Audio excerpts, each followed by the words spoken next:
There's no shortage of failed attempts to translate the magic of the silver screen to the world of video games, which is probably why we all get so excited when a game comes out that captures the essence of its source material. I'm going to start this one off with the type of lofty statement that I usually try and avoid, so here goes. Indiana Jones and the Great Circle is probably the most authentic video game adaptation of a film franchise in the history of gaming. It's a game that feels like film canon, and in this documentary, the third in our series on the work of MachineGames, we're going to explore the depths of its design. From how a studio famed for linear first-person shooters created a game with vast levels to explore, where guns are barely used at all, how these open levels were filled with substantive activities, the craft that went into capturing the cinematography of early Spielberg, and the terrific work of the cast, including the outstanding performance of video game actor Troy Baker. Quick heads up, this video is going to have some spoilers, but we've actually put a lot of work into not showing most of the big reveals and surprises. In fact, there are a few particularly incredible set pieces and levels that we've omitted entirely, just in case some of you decided to check out the game after watching this. But before we dive into specifics, let's first figure out how a studio, 2 games into a trilogy of Wolfenstein games, ended up fighting a familiar antagonist in a very different universe.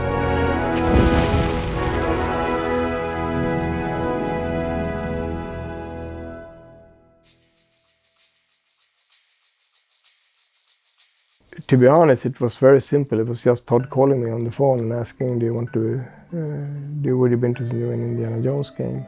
But the more interesting part of it is that he, obviously Todd Howard is a big Indiana Jones fan. He had this idea of making an Indiana Jones game for a long time, over 10 years. And he had this idea specifically around the Great Circle. Every year at QuakeCon there is a party.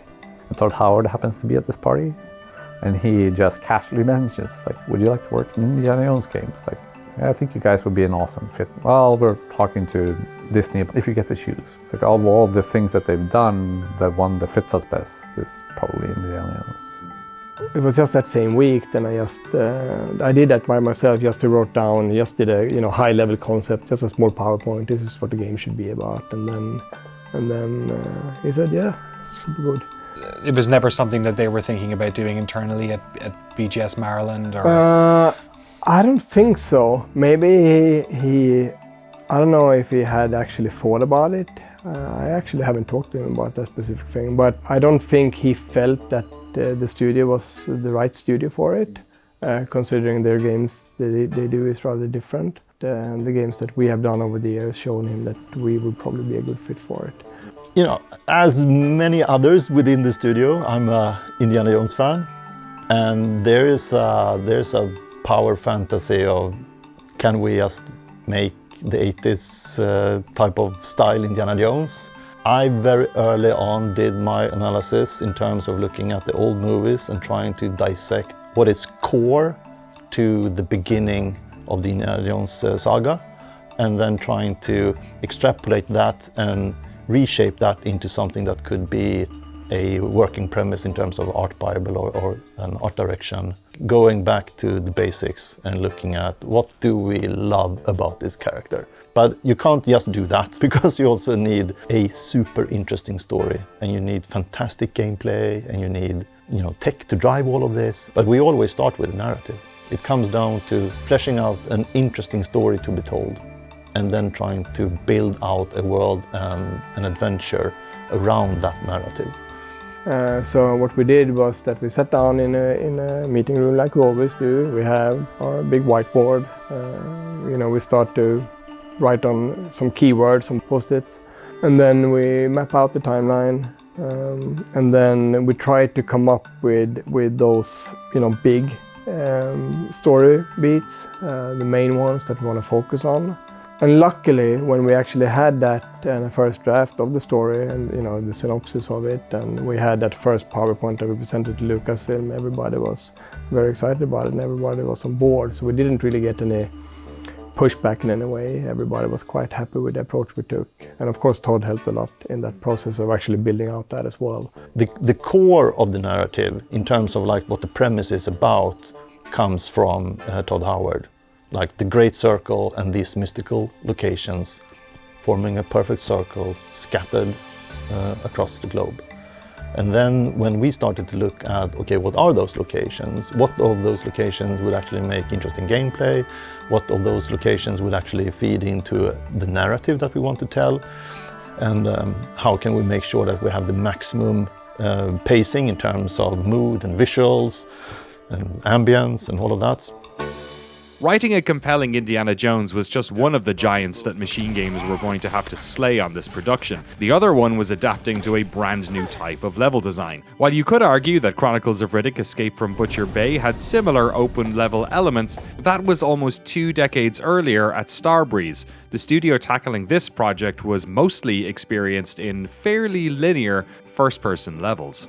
In New Colossus, we tried to have a little bit more gameplay that you can actually continue to play even after you have finished the storyline to some extent. So we did do some, we did spend some time and effort in New Colossus to actually be able to revisit locations, to replay them, and we did that through some Uber Commander missions we had. That was very early on. Even in that first concept draft I did sent to Todd, that was part of it. And I used one of my favorite games, Metro Exodus, as an example for that structure, where we focus on some linear storytelling, make sure that we get the good exposition in the beginning, and then we end up in these bigger areas where we can be a little bit more flexible in scope.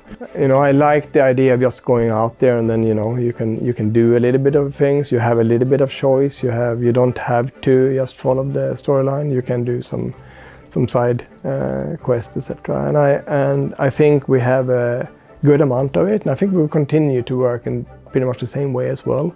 It's a good format for us and a good game structure for us to work with, because it doesn't. We don't risk anything in terms of our storytelling and how we can work with a strong narrative. But at the same time, it gives us opportunities to add to that narrative, add to the overall story. And also, give the players a little bit more things to do that might not be for everyone. So it's okay to add a puzzle that is a little bit more challenging, because it's very optional and it's out of the core storyline. So I think it's a nice way of actually structuring the game, and I'm glad we did that for Indie. Small things for every level, it's like, we need to have snow and snowstorms here in the one level, and we need to have desert in the one level. You need to have a proper jungle in the one level. It's like huge systems for one-off stuff. Like they're not like very short experiences, but it's a ton of work. One of our most important keywords that we had when we started to build the story was obsession. And the reason we have that scene is because specifically the Golden Idol is something that he loses in the movie, and he never gets that back. It's a recreation of the most famous movie openings of all time. So that's one part of it, and I think that's why it was important for us to have that as a starting point and that at that dream sequence. So then when he wakes up, that is something that it continues to come back to, and that it showcases his obsession. That's the important part of it. From a story perspective and from a character perspective. And that was also something that was a little bit more challenging, but also very fun. And of course, Lucasfilm was extremely helpful there as well, to try to find some ways for us to further develop the character of Indiana Jones, which is so established and well established already. And obsession became a very important part of trying to find how we want to evolve the character. If you ask me, the outstanding achievement of Indiana Jones and the Great Circle is the design of its open levels. Each of these 3 vast hubs, the Vatican City, Giza and Sukhothai, are artfully crafted, teeming with life and packed with places to explore. But unlike many open world games that signpost activities like a theme park and create obvious distinctions between what are critical path missions and side activities, Indiana Jones's missions blend together and twist around each other, allowing the player to pick up and choose based on what they encounter, rather than a bullet point of jobs to finish or a map covered in question marks. This is a fairly broad topic to tackle, so let's do this while focusing on the game's first hub level, the Vatican City. A lot of secrets in the Vatican. So the first level we built, except for the Peru one, was the Vatican. So that became a prototype. So we figured out a lot of ways not to do things. Size-wise, it's not huge. Like the Giza and Sukhothai levels are significantly larger, but it's way more complicated because it has oh, let's try this thing, let's try that thing, like the sandbox for figuring things out. We have this troublesome thing called distance. So in the real world, you might find that it's interesting and fun to walk 5 blocks to get from point A to point B. But in game, sometimes walking those 5 blocks is not that fun. And if we were to do like a one-to-one depiction of the Vatican City, it would have become something completely different, or we would have been forced to make the footprint so much smaller. So we did a lot of those exercises in terms of looking at what do we need to tell the story, what do we need to be able to do the gameplay we want, and push the player, throughout the space and making them explore certain key buildings and certain key elements. But we quickly realized, that you can't do that in a one-to-one scale. It's not only the footprint, but we also need to do that when it comes to height of buildings, for example. Yeah, so we split it into, we had story events, large activities, which are they've got cutscenes and NPCs, and they're pretty complicated. And then we had small activities, which eventually we basically scoped down into mysteries. As we were setting up the sandboxes, we were really accounting for the story events and large activities, and we weren't really changing level geometry around the idea of the small activities. It was more like, okay, so we've built a sewer system. What can you do in the sewer system? And then this creates an opportunity of like, ooh, maybe there's smugglers in the sewer. That's really where we first started trying to figure out what became mysteries. Initially, they were called treasure hunts. And initially I was thinking like, okay, we need to populate a sandbox with gameplay. And so let me create this really generic, reusable thing of like, here's literally like a message in a bottle, and you break the bottle, you get the message, go to the X marks the spot, and then you get some money. The initial feedback on that was like, yeah, this is cool, but it's not mysterious enough. And so like we went through these iterations of like, okay, so what exactly are these? And basically we went more and more bespoke of like, what is the actual content that's being delivered by these mysteries? And the answer for most of them was these little narrative nuggets. Like, oh, here's a shipment from this lieutenant who's been appointed to this position because his uncle is bribing various officials, and he can't figure out how to open his own lockbox. Or like there's another one of, a missing cat. And this is one of these that we initially had something called small activities that were going to be basically little NPC quests, NPC interactions, so VO and some motion capture, sometimes even cinematics, and very quickly the production on those was like, oh my god, this is going to be really hard to do. And so we had to scope back on those and make clear decisions of like large activities or eventually mysteries. And so the cat photo was originally a small activity of this priest looking for his missing cat, Smushki. Eventually you'd go down into the sewer and Smushki would be up on a ledge and it would jump on your face. And but production concerns of like not easy to do. As we figured out, like, what's good about the mysteries is, some of these can be a little bit more cognitive, a little bit more brain burny, a little bit more challenging, but a lot of these are more about kind of the narrative content that comes with them. The sense that it's creating, the world's alive, and there are these other stories crisscrossing through your space, and you are just kind of passing through as this world is all happening. And then the player choosing like, yeah, I'm gonna drop what I'm doing to go climb on the rooftops and photograph a bunch of cats to see which one's Smushki. What are you doing up here, kitty?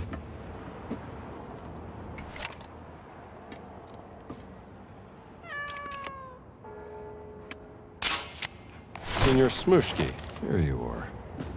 We went through a lot of iterations with those where it was very easy on the mysteries to end up either, again, drawing too much attention away from the main narrative of like, ooh, here's this whole new conspiracy that's running like perpendicular to the main plot. And it's like, wait a second, I want to see what's up with this. It had to kind of fit in a way that either served the existing narratives or was small enough that it wasn't too distracting.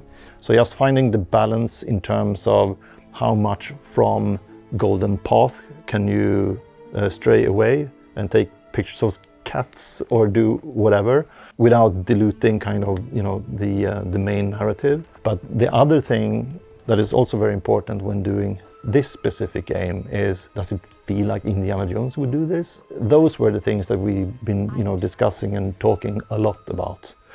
And I mean, we've been working with Lucasfilm Games throughout the entire campaign as well. You know, we've been having weekly meetings with them where we've been talking about these type of things as well. You know, finding the balance between, does this feel like something Indiana Jones would do, or does it fit the gameplay? Is it fun, or is this on par with the Golden Path and the core narrative? And trying to get those three, you know, together, that has taken a lot of iteration. I hope they fit. Yeah, the disguises was one of the big things. It's just trying to figure out like how we can get people to move around the spaces, how do guards, you know, interact with you as you're going through the game. Like so many different questions about that. And I think that was one of the ones we iterated. You know, we iterated on disguises throughout the entire project. It was, you know, it's a very complex system, but you know, it's really, really crucial to Indiana Jones that you can, you know, throw on a smock and everybody's suddenly like, oh, hey there, father. You're forgiven. Oh, Father, wait, I didn't confess yet.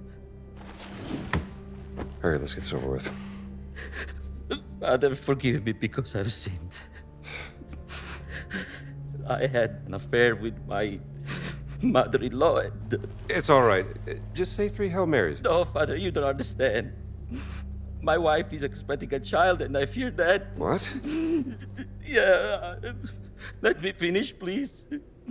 I fear that my mother-in-law is with the child also. Jesus Christ, what have you done?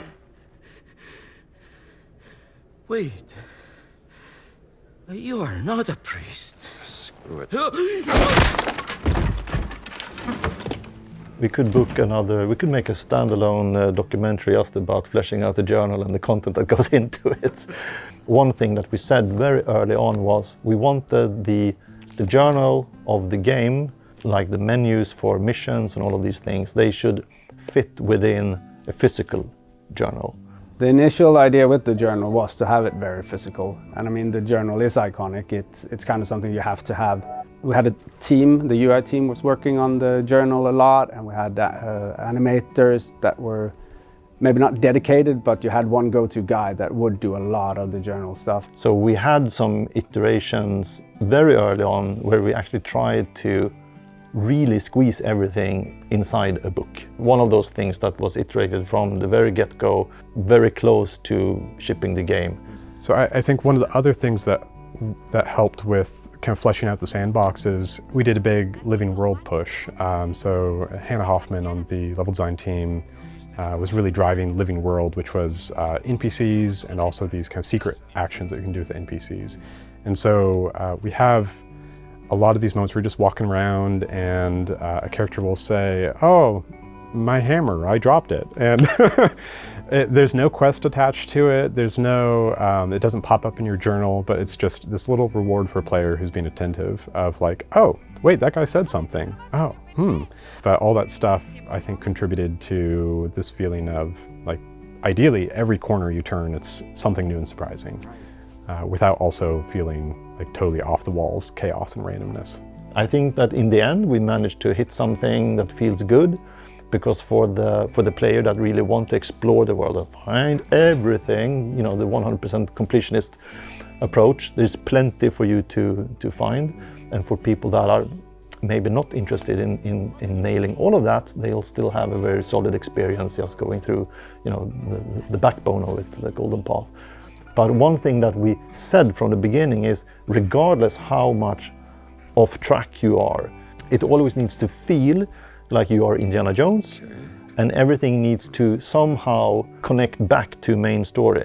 I'm not saying that all content has a clear line towards the core narrative, but very often it feeds somehow or another, it feeds back into it.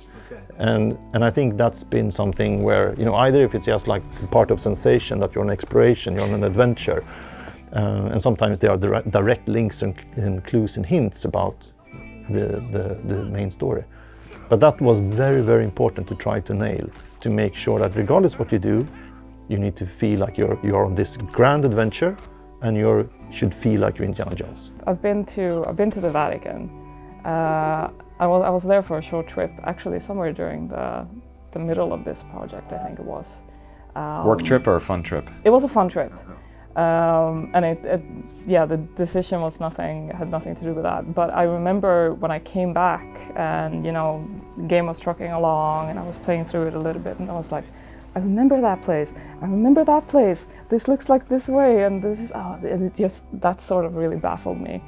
I really love the Catacombs mission, like the Necropolis mission, and when you first meet Gina in the Vatican. That was super lovely, coming down there and doing the puzzle with the wine, and then all of the fun stuff of like getting a torch to feel good and stuff. Like that was a big epiphany for me. Actually, it's like we had all these interactions where you go up to a torch and there'd be like an X prompt, and you press X and you'd be frozen in place and the torch would come down, and then one day I was like, oh, what if you just like automatically do this?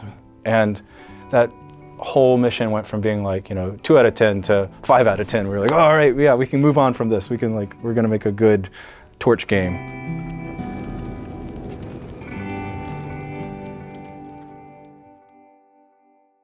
Hands grabbing things, hands throwing things, hands reading things, and punching fascists. Never before have I been so aware of hands, and it's with good reason. To make you feel like Indiana Jones in a first-person game where Indiana Jones is rarely actually on screen, the team at MachineGames needed to take the full-body gameplay they started in Wolfenstein: The New Colossus to a whole new level. The grip system, as it was known internally, was run by a team within the studio who were responsible for every time Indy used his paws. The opening level in Peru was actually the testbed for this grip system, but as the game grew, so too did its needs. A lot of the time as Indy, you're going to be spending time interacting with the world, investigating artifacts that you find, picking up artifacts and taking a look at them. You know, so what does that mean for the full body experience, for a completely different set of actions than what we've done in the past? Put a lot of production effort into system we developed to allow you to pick up those objects, pull levers, twist things, turn things. During Colossus we created a group that was a mix of different departments, animation, programming, and that group continued into Indy. So we had a group that was focused only on like first-person stuff, getting the feel right, getting Indy to feel right. There were some concerns, of course, about first person and how can you make this feel like Indy, and that took some iteration and discussions how to get that right. So we had one engineer pretty much dedicated through the entire project to do holding and manipulating things. So he knew the intricacies of everything of it, and then he was the one working with design to figure out, like, okay, we want to do this. It needs to be slightly different. It needs to be slightly different. Jake had done this really cool thing where he's like, okay, like we need to pick up stuff and hold it in your hand. So I'm gonna need 7 shapes. And so he developed 7 shapes, like primitive things, and like everything that will hold in your hand will be one of these poses. And he did that for all the one-handed things, and they're like, oh, 2-handed things. All right, this is sphere small, sphere medium, sphere large. We had a pretty good system for that. So we could add like new models and make them break, and we had a set of different types of grips, so you can hold an item in, I think we ended up with 4 or 5 different ways. So like a thick ball or pen or whatever it can be. And then you could just make a model to match that grip, and then you could just keep adding those. So when we first did Marshall College, we were early in experimenting with picking things up and just playing with them. And so I took 2 level designers, and it was me, and we looked at Marshall College and said, let's convert everything into a pickup, basically. And so it's like, we have all these chessboards, and people are going individually picking up chess pieces and seashells and the cabinets and things and all the different statues. It was a good exercise because it really pointed out, like, okay, we need to make every object like visually identifiable as being pick-upable, even from across the room. Like, you don't have a highlight on it, but like if it has a handle, oh, okay, yeah. If it's in one piece, oh yeah. If it's of a certain size, yeah. But if it's like a stack of folders with a book on top of it, you're like, oh, okay, that one's not interactive. Perfect. I mean, coming from New Colossus, it was all about guns, so you had to kind of reset your mind and okay, it's not about the guns, it's not about the guns. But in actual gameplay, you don't necessarily use the guns that much. From time to time it happens, but And that is on purpose, because we didn't want the player to equip the guns and then just go shooting through the level, because that's not indie. And we can't have a note in the beginning of the game, try to role play indie, you know, so we had to, with gameplay, get them to play kind of like indie would have done.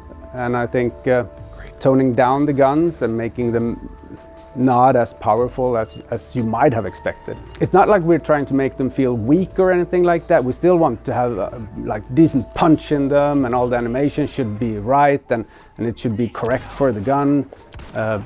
And the gun nerd should say, yeah, this is that and that gun, and it works like this and this, and yeah, we did that. We had builds with the game where there was more gun combat, like just we'd do a change and unintentionally you'd be able to shoot people more and play it that way. And it just wasn't as much fun. We didn't like it that way. The people didn't seem to enjoy playing it that way. Like we didn't want them going to cover and doing all these kind of like advanced military maneuvers. We wanted to push them down a set of stairs. From the very beginning, you know, it was like thought of as a last resort. It's really risky. And, you know, we did all these systems to say like, oh, okay, well, if an enemy drops a gun, like we need to make sure like they only drop like 1 or 2 bullets, because we don't want people to shoot so much. As we continue to get the game more and more indie feeling, get more into that character, it's like, yeah, you can use now, oh, you press a button, you can use the gun like as a club. And people just started using it as a club. We didn't have to worry about that. And we actually stripped out that whole system. They dropped the gun with as many bullets as they actually had when they had it. Hold your horses!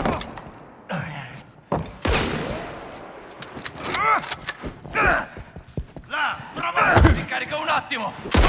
È un soffio! Camerata! Caricare!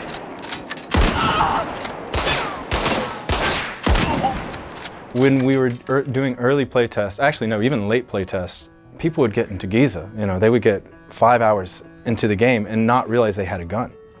One of my favorite experiences throughout the project was I got to go to a hands-on event, and you know, you got journalists lined up on like 4 computers on this side and 4 computers on that side, and they were all playing through Castel, like the intro to the Vatican, and they were all at the same point, and each one of them had a different item in hand as they were like crouched stalking through. You know, one guy had a violin and the other one a fly swatter, and it was like, yeah, I think that was in October. So like, you know, a month and a half before the game was going to come out, and I was just kind of like, yeah, this is going to be good. This will go over well. From level design, we did have a couple level designers who are focused specifically on combat encounter design. So Mikola did a lot of the compound spaces in Sukhothai, and Eric did a lot of combat encounters generally through Vatican. And then we had a bunch of other folks helping out across the whole game. Definitely a lot of thought goes into how exactly we're doing the enemies, making sure that there is still an option for stealth, but also that it's not too easy. And also all the focus on melee combat.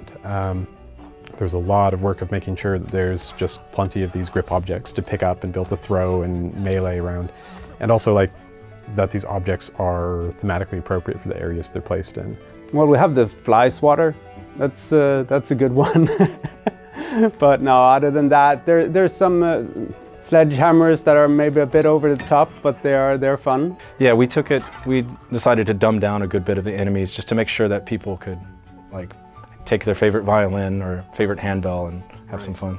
I think a lot of the game is based on generosity. Like we're pretty generous to the player in the amount of pickups that we place. We're pretty generous in like the routes that the enemies take, and you know, you can run away from combat pretty simply. And I think it just fits into the universe as well. It's a lucky universe that India inhabits. Trying to make a game that would organically play like that, where people like yourself don't feel the need to fire a gun for how many hours? Yeah, I think it was 8 or 9 or something. Nice. You know, yes, mission successful, because then I think that you've been on a really interesting experience. You've been trying to sort out, you know, obstacles or fighting your way through this adventure with other ways moving forward. So yeah, there's a lot of different components that goes in there.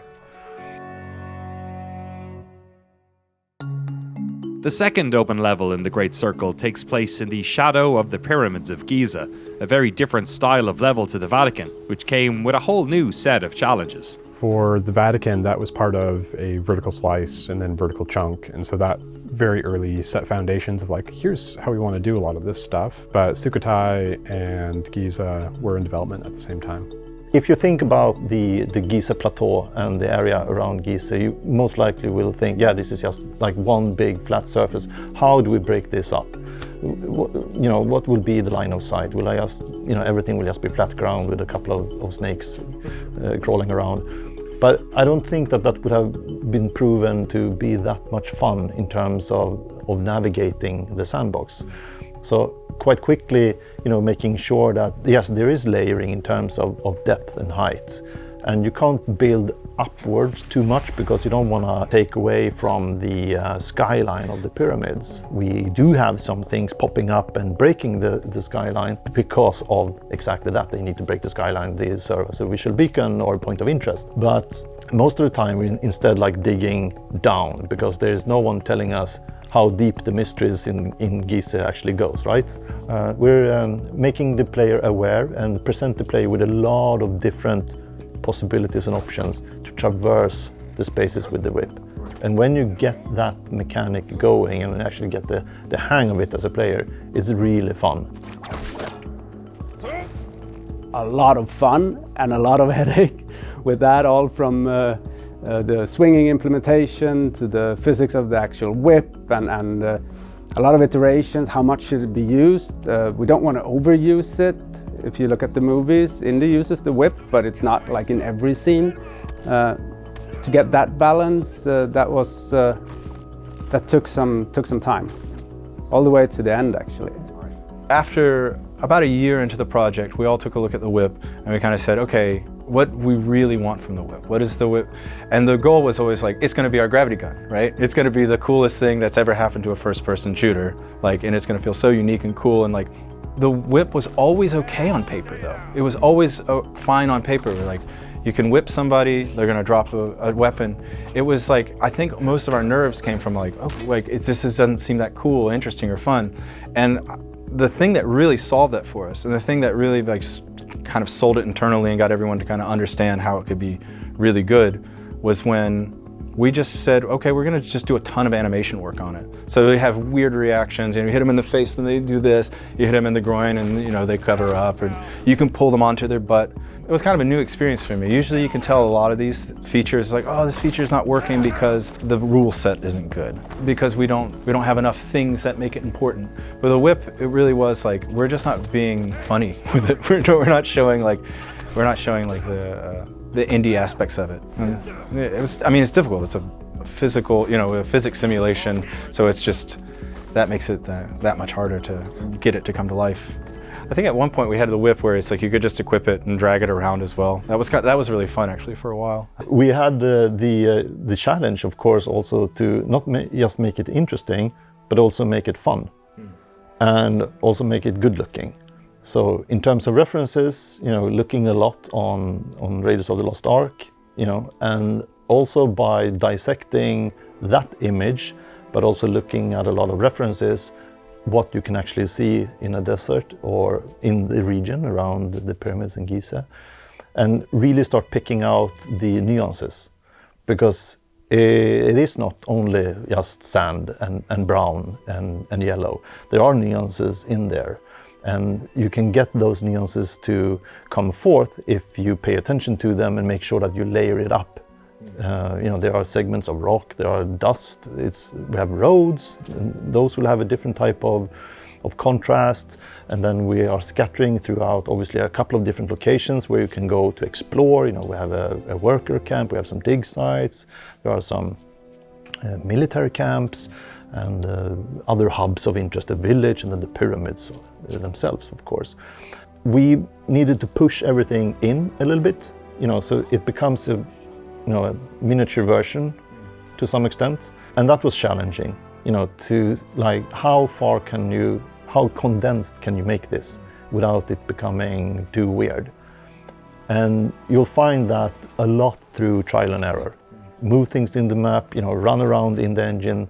Okay, this feels good. Oh, now it feels too long or too short distance.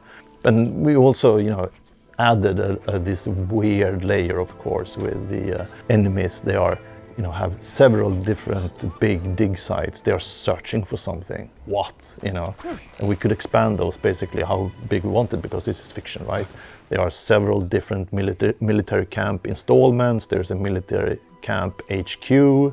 So there are a lot of different components we could play with to try to make this into something that would feel like you want to explore and find things, and at the same time feel, as believable as we could.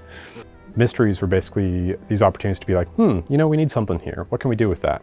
Or like, oh, we have a weather station. Well, how do we help convey to the player that it's a weather station? What would they do in a weather station? And then generate a bunch of ideas of like, oh, maybe we've got weather balloons. Cloud atlases are cool. And then we end up with like, oh, hey, well, there's exactly 10 different cloud types in the cloud atlas and a combination lock. So if you number 0 to 9, hey, then you've got a combination lock. Literally like just play test and be like, this area feels empty. What do we do? Oh, let's just like dig a hole in the ground and have like a well so you can just like shove a bad guy into it. We had some early mysteries that, I had one in Giza when we were still figuring out like, what even are mysteries? What's the scope and breadth? I had one that was, I'm not saying they're aliens, but so we had like a crop circle of stones, and we had like an observation tower where one of the bad guys was trying to figure out like, I'm here in Egypt and I'm trying to, but that one was like, no, that's not. It's like sucking too much of the magic away from the main story, kind of. Yeah. And maybe a little bit too silly as well, where there's a balance of there's a style of humor to these where like we can make the bad guys incompetent and klutzes, and like there's humor there.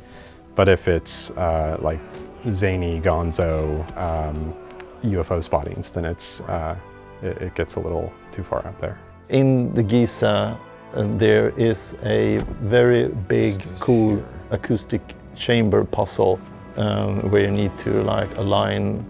It's a light puzzle, basically. You need to align some light beams, and it's extremely cool and mysterious, and it sounds just so nice, and it looks cool, and it's kind of slow paced, but it doesn't matter because you're just like so hooked to try to solve this thing. That's one of my favorite moments, I would say.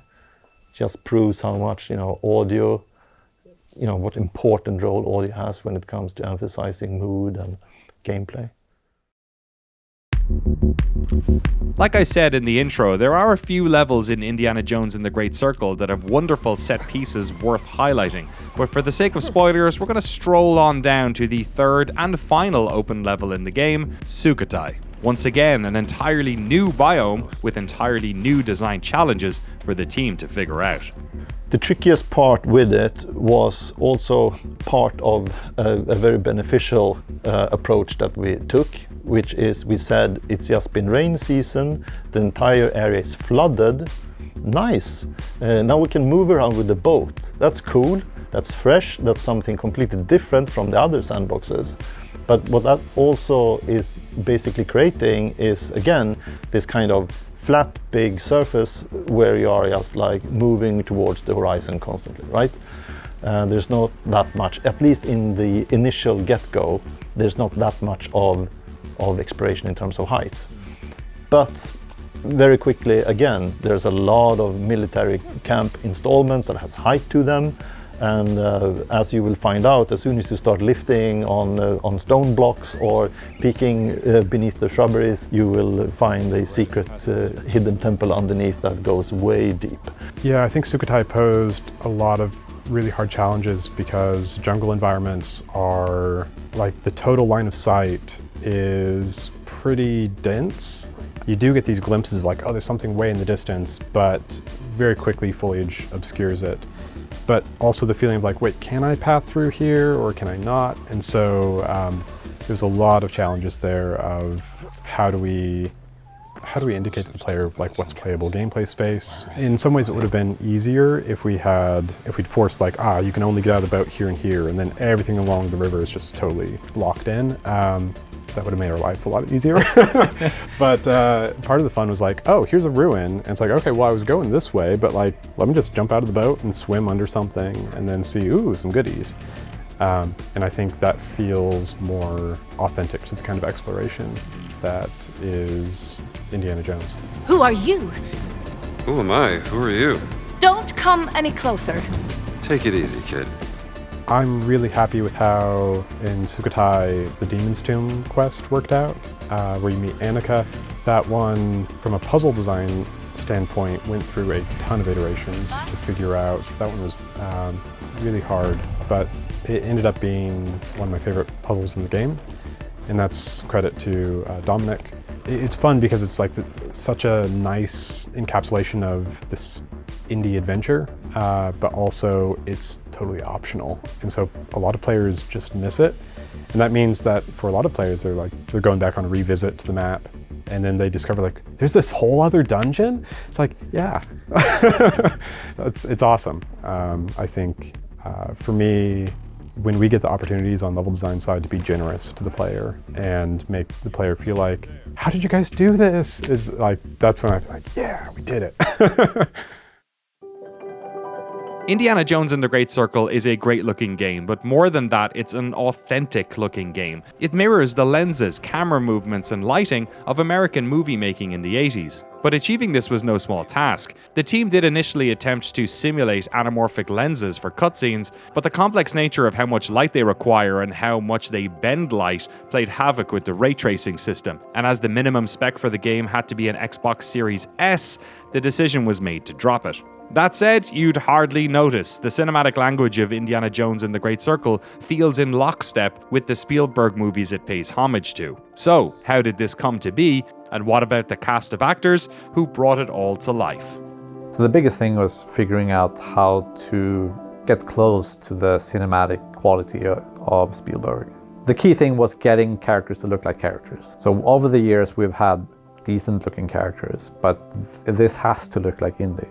Like, it could be, if we had chosen to go a more stylistic look, that would have worked, but that wasn't the direction that the art directors or creative director wanted. They wanted it to, like, it needs to look like the movies. So we spent a decent amount of time getting eyes to look good, faces to look good, animations to look good. This is by far, at least in my mind, one of the trickiest components that has been part of this project. Nailing, getting out of Uncanny Valley and getting into, yes, this feels good. Typically on the Wolfenstein games, we would do the motion capture and performance capture sessions more in like the style of a theatre play with that camera. You'd have the idea of a front of stage and a rough direction of view, but you wouldn't know where the camera was going to be until afterwards, where our creative director would get in there with a virtual camera and film everything afterwards. But here we were having to bring in, we took the decision early on that it was going to be critical for getting that Spielberg-esque kind of feel. We wanted real cameras in the scene, using real dollies, secondary cameras in there, and that made the planning and the complexity of the scenes all the more difficult, because it wasn't something you could go in and fix in post afterwards, right? So doing that at the same time as we were, working through the restrictions of working under COVID was, that was a real challenge. But the crew who pulled that together, they did some magic. Early on, we took the decision to have a professional DP on set. So we had a guy named Kyle that worked on the set, with the real big trolley with the camera and a guy pushing him around to get like all the nice soft panorations and get, everything correct in terms of composition and framing, and making sure that we were, mimicking the Spielbergish cinematography just as much as we could. And before that, obviously, a lot of storyboarding and researching of his style of works. For indie, it just really hinges on getting this cinematic language right, this very specific 80s Spielberg. It hinges on getting a lot of things right. How do we get the best tools to do that? So there were two sort of hero cameras that was we call them X and Y was what we call them, that were driven by these much more professional photographers than we are. The other ones were much simpler tripods, and then if needed, the biggest thing we would do would just be take it from the tripod and do it handheld. Facial areas is also one of those big things where we can't do that in-house all by ourselves. We had to ask for some help. So we had Motion Grinder working on a lot of the it enables you to think about the bigger strokes, the bigger motions a little bit more. Brother Locus received minimal injuries during retrieval. I don't know about minimal. It appears in the form of a cat and has been placed in the treasury of esoteric artifacts. Troy has been coming over to the office here in Uppsala, being part of blockouts and rehearsals, and then also in the main shoots in Stockholm as well. Okay, so you spent a lot of time here over the past few years. He has spent so much more time and energy that we ever asked of him for this project. You know, it's been surprising to see his commitment. You know, and not that I ever doubted that he would be committed, but he has been committed on a level that I've never seen before. When it comes to working with talent. You can't put words on it, how much he meant to the project. It is like a remarkably accurate portrayal, like not just the voice is surprising in itself, but also just like the mannerisms and everything like that. Were you guys worried about who you might cast for this? Do you remember much about trying to figure out who might play Indy?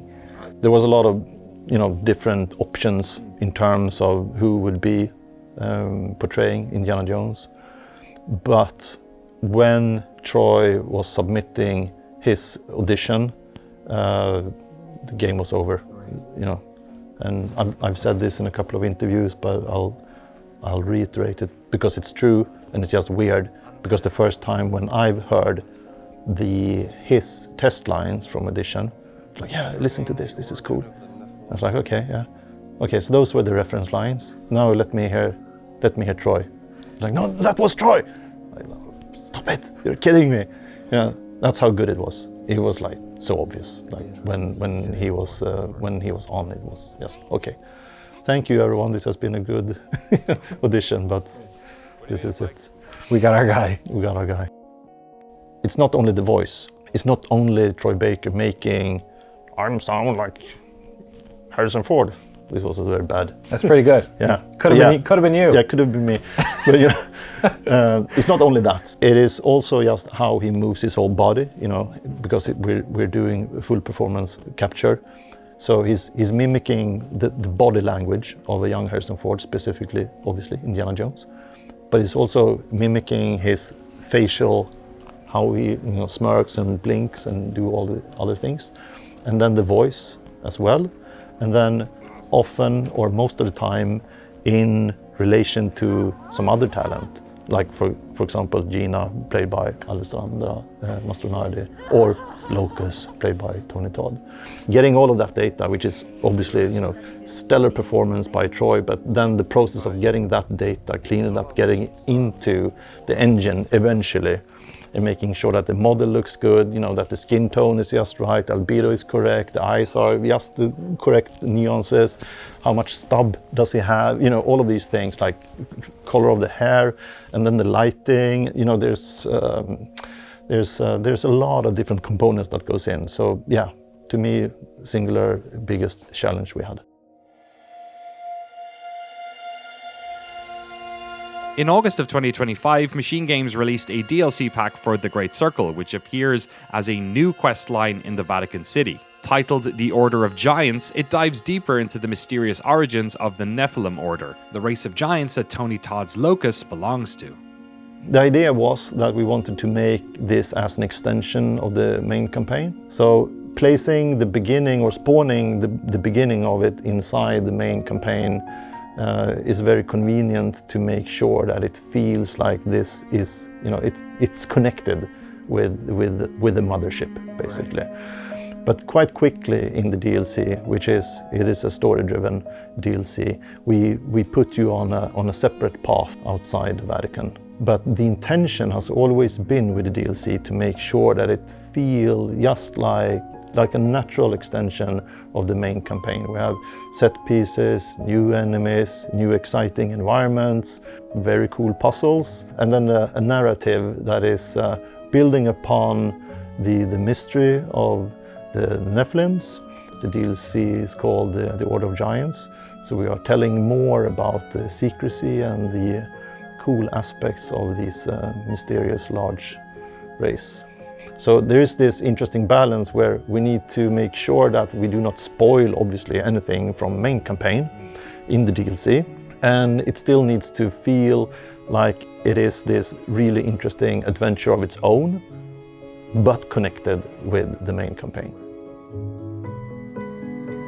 When we started this trilogy of documentaries, our story began with a tiny MachineGames team tackling the world of Wolfenstein. These days, the studio is bigger, around 180 people, but it still retains the scrappy outsider attitude. Having spent the best part of a week at the studio, tucked away above a shopping mall in central Uppsala, I've come to appreciate the humble confidence that oozes through these halls. This is a studio which feels densely packed with talent, a team capable of turning seemingly any franchise, no matter how big, into a Game of the Year contender. If only they'd not released Indie in December after most of 2024's awards had already wrapped up. We'll have to see if journalists consider it this time around. But before I left, I had one final question.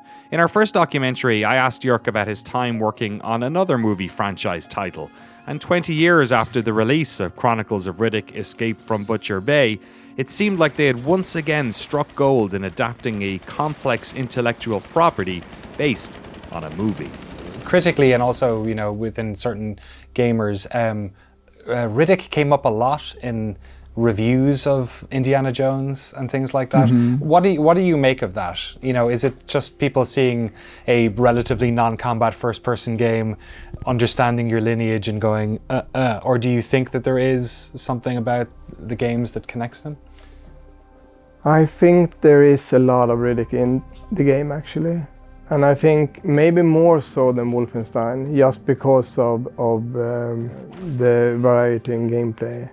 Maybe, you know, to some extent that we have, obviously tried to mix in stealth elements and combat in Wolfenstein games too, but now we are focusing much more on the adventure part of it. And I think maybe hand-to-hand comes into play too a little bit. I've actually used Riddick 2 a lot in even when pitching the game initially to Lucasfilm, and also when I did my first concept draft and showed it to Todd. So yeah, it came up quite a lot in that phase too. And maybe that is part of the reason why it's being referred to. But I think overall it's just, like I said, we have used pretty much the same approach, how we build a story and how we let the story drive the gameplay decisions.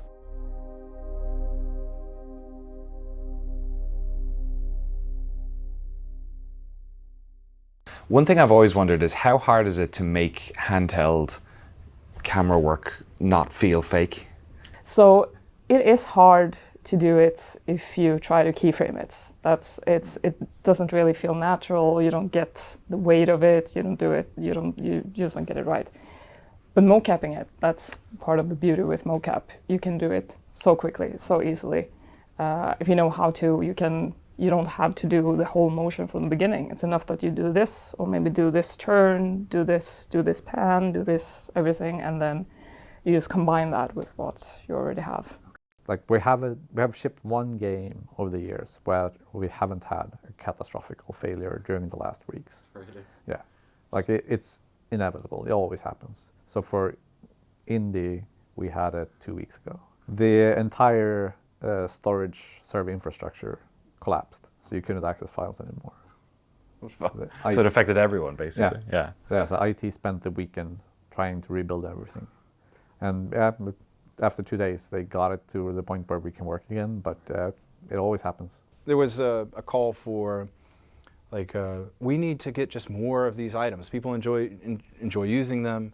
And so there's one guy who's, Fredrik Ljungdahl, he's started this company, and he was at Starbreeze from way back in the day. And he has this innate gift of like, hey, Fredrik, like, we're thinking about having explosive objects in the game. Can you like put together a list of like items that could be explosive? And he will literally give you 30 objects in 15 minutes. And same thing with this grip thing. It's like, hey, we want to find cool things that we can use, like wrenches or something, I don't know. And can you give us a list? And we had 100 objects like from him ASAP. And so a lot of those really cool objects at the end came from him just being like, oh yeah, of course. Like all the musical instruments, for instance, the handbell, like, yeah, I think we had a really good pipeline there at the end. You know, we had all the tech to support it. We could do one really quickly. We just needed a model and a sound, and we had all the other animations and stuff. So I think if it was just another shovel or if it was just another pipe, like audio would be like, oh, really? Do you need this? But when we were like, oh, it's going to be like a banjo, they're like, oh, okay, yeah, that's going to be great. And you can get the strings to do like this, and they could be like a bit of a thing. Do you think like Indy could play the banjo? Okay, maybe we've gone too hard.